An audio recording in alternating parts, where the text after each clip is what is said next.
Hey everybody, Mike here. Today I'm going to try the B8 targets at 15 yards, 10 shots, with a 10-second par time. Let's see how I do.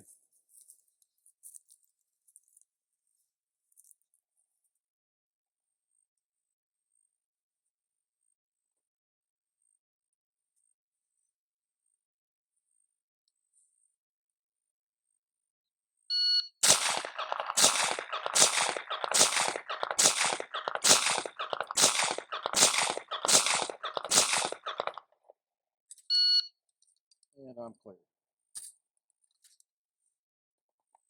Looks like I came in under time at 8:01. Let's go down there and see what the target looks like.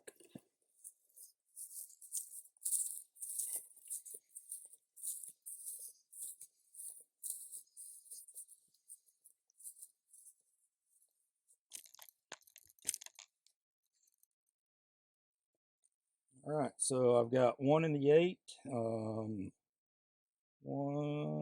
2, 3, 4 in the 9. So that's 5, 6, 7, 8, 9, 10. 5 in the 2 in the X and a 3 in the 10. So not too bad. Probably should have been a little more careful, taking my time with it a little bit more. But that's where I was today. Thanks, guys.